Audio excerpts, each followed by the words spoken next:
अपने हरियाणवी गीत चैनल देखने वाले सभी दर्शकों को राधे राधे, जय श्री श्याम।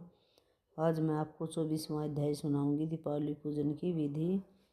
भगवान श्री हरि की कृपा से आप सभी का दिन शुभ मंगलमय हो। भगवान विष्णु जी की कृपा आप सभी पर हमेशा बनी रहे और सभी के घरों में माता रानी भगवान सुख शांति लाए, समृद्धि लाए। इसी के साथ हम अपना अध्याय का शुरुआत करते हैं। राजा पृथ्वी ने देव ऋषि नारद जी से पूछा, नारद जी, आपने तुलसी के इतिहास, व्रत, महात्म्य के बारे में कहा। अब यह बताने की कृपा करें कि क्या इस कार्तिक मास में और भी देवताओं का पूजन होता है? यह भी मुझे समझा कर कहिए। श्री नारद जी बोले, पहले समय पर्वत के निकट कर्तिपुर में एक धर्मात्मा धर्मदत्त नामक ब्राह्मण रहता था। वह भगवान विष्णु के सब व्रत करता था और 8 पहर उनकी भक्ति में तल्लीन लगा रहता था उनकी भक्ति में। एक दिन कार्तिक मास में वह एक पहर रात शेष रहने पर जागरण के लिए भगवान विष्णु के मंदिर में गया। वह हर प्रकार की सामग्री लेकर पूजा करने के लिए जा रहा था कि उसने मार्ग में एक बड़ी भयंकर राक्षसी को देखा, जिसके कि बड़े बड़े दांत थे, लपलपाती हुई जीभ थी, बड़े बड़े लाल नेत्र थे, जिसका शरीर नंगा था, मांस रहित था। मतलब उसके शरीर पर मांस नहीं था, हड्डियाँ थी। उस भयंकर राक्षसी को देखकर धर्मदत्त पूरी तरह से कांपने लगे और कुछ उपाय न देखकर उसने पूजा वाली थाली और जल का लोटा उस राक्षसी पर फेंक दिया, क्योंकि उसने भगवत नाम का जप करते हुए वह सामग्री और जल का लोटा, जिसमें कि तुलसी दल पड़ा हुआ था, उसको मारा था। इससे उसके जन्म जन्मांतर के पाप नष्ट हो गए और उसे अपना पूर्व जन्म स्मरण हो आया। वह हाथ जोड़कर धर्मदत्त के चरणों में गिर पड़ी और उसने कहा, हे विपर, मैं पूर्व जन्म के कर्मों के फल से इस अवस्था को प्राप्त हुई हूँ। नारद जी ने कहा, हे राजन, उसको इस प्रकार प्रणाम करते देखकर अति विस्मित होकर धर्मदत्त ने पूछा, तेरी यह अवस्था किस कर्म के फल से हुई है? तू पूर्व जन्म में कहाँ रहती थी और तेरा कैसा चरित्र था? यह सब कुछ तू मुझे बता।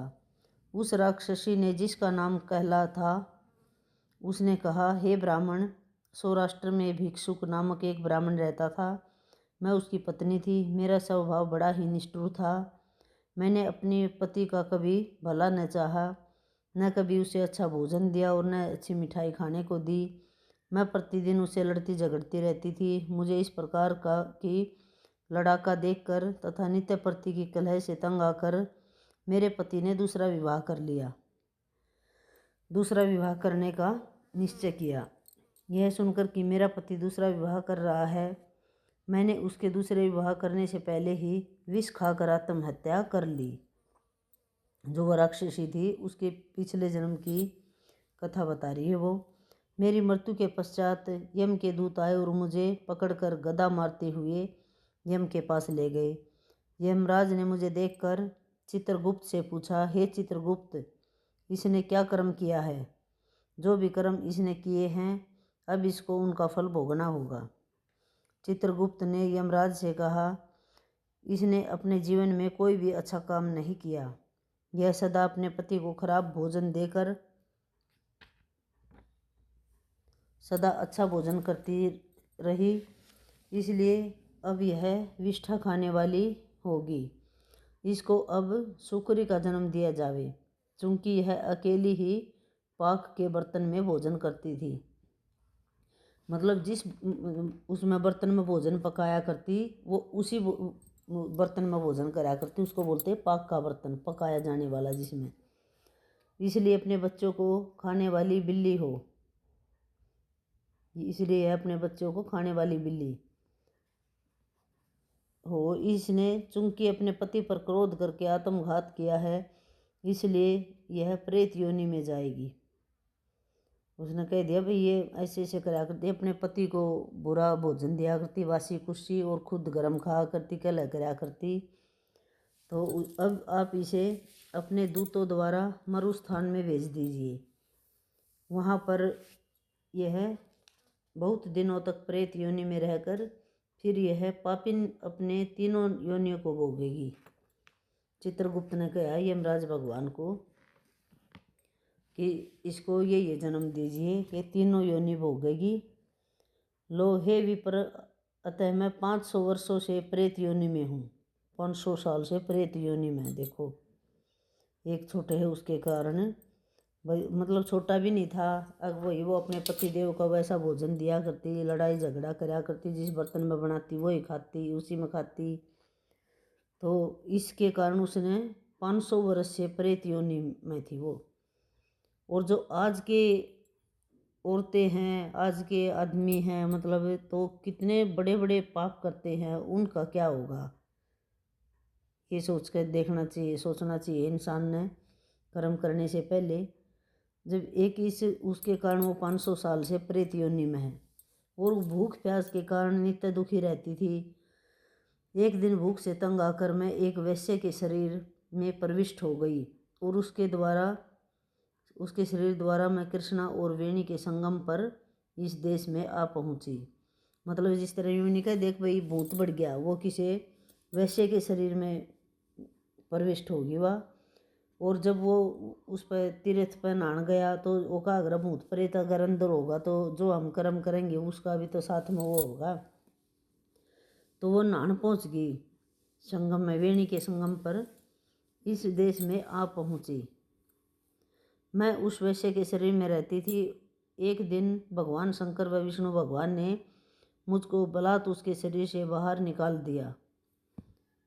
भगवान शंकर ने और विष्णु भगवान ने उसके वैश्य के शरीर से उसको निकाल दिया। नो कह देना भूतनी लकड़ी, वो निकाल दी। फिर मुझे आप दिखाई दिए। आपके लोटे में से तुलसी जल का एक छींटा मेरे ऊपर पड़ा। देखो तुलसी की महिमा इतनी अपरंपार है, एक छींटे से ही उसका उद्धार हो गया, जिससे कि मेरे सब पाप नष्ट हो गए।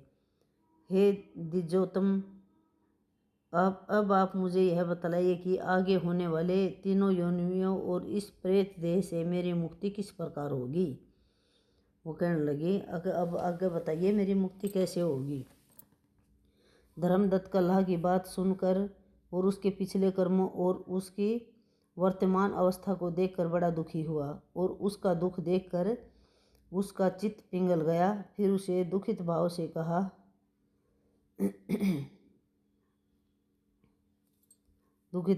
कहा कि आगे वाले अध्याय में बताएंगे हम। उसने दुखी होकर उसके देखकर न कितना उसका मन दुखी हुआ और उसने क्या कहा, ये हम सारा अगले अध्याय में बताएंगे। अब मैं बताती हूँ, कई बार कहते हैं कि ये इंसान बहुत अच्छा है, बहुत अच्छा इंसान है, देखो बेचारे के साथ ये क्या हो रहा है।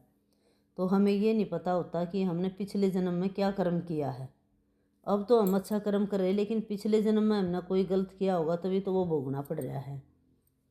देखो जी इस तरह एक इस राक्षसी ने एक वो कराया था और उसने कितने 500 साल तक प्रेत योनि में रही वो।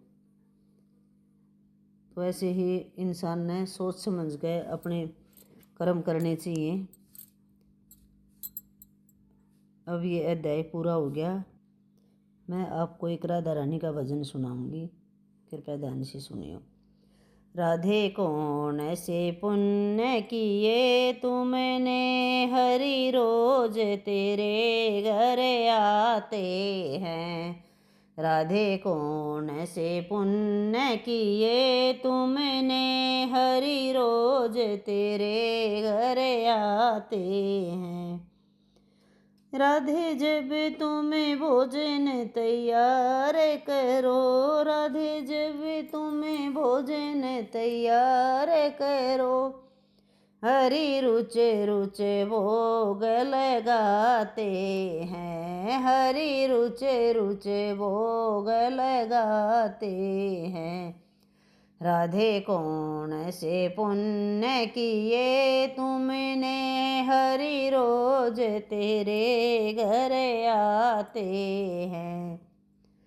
राधे जब तुम जमुना नीर भरो, राधे जब तुम जमुना नीर भरो, हरि गगरी आप उठाते हैं, हरि मटका आप उठाते हैं। राधे कौन से पुण्य किए तुमने, हरि रोज तेरे घर आते हैं। राधे कौन से पुण्य किए हैं तुमने, हरि रोज तेरे घर आते हैं। राधे जब तुम्हें 16 श्रृंगार करो, राधे जब तुम्हें 16 श्रृंगार करो, हरि दर्पण आप दिखाते हैं, हरि शीसा आप दिखाते हैं। राधे कौन से पुण्य किए तुमने, हरि रोज तेरे घर आते हैं। राधे कौन से पुण्य किए तुमने, हरि रोज तेरे घर आते हैं।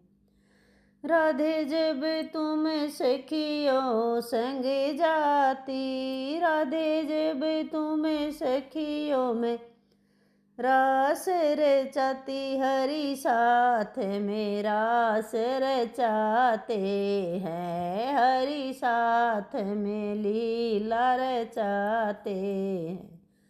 राधे कौन से पुण्य किए तुमने, हरि रोज तेरे घर आते हैं। राधे कौन से पुण्य किए तुमने, हरि रोज तेरे घर आते हैं। बोली श्री राधा रानी सरकार की जय, कृष्ण भगवान की जय हो। राधे राधे श्याम मिला दे नैया मारी पार लगा दे, राधे राधे श्याम मिला दे नैया मारी पार लगा दे, राधे राधे श्याम मिला दे नैया मारी पार लगा दे। बोल श्री कृष्ण भगवान की जय हो। भजन और अध्याय कैसे लगे हैं जी, कमेंट बॉक्स में ज़रूर लिख कर बताया करो। जो चैनल पर नए हों चैनल को सब्सक्राइब करा करो, लाइक करा करो। बोलो श्री राधे राधे।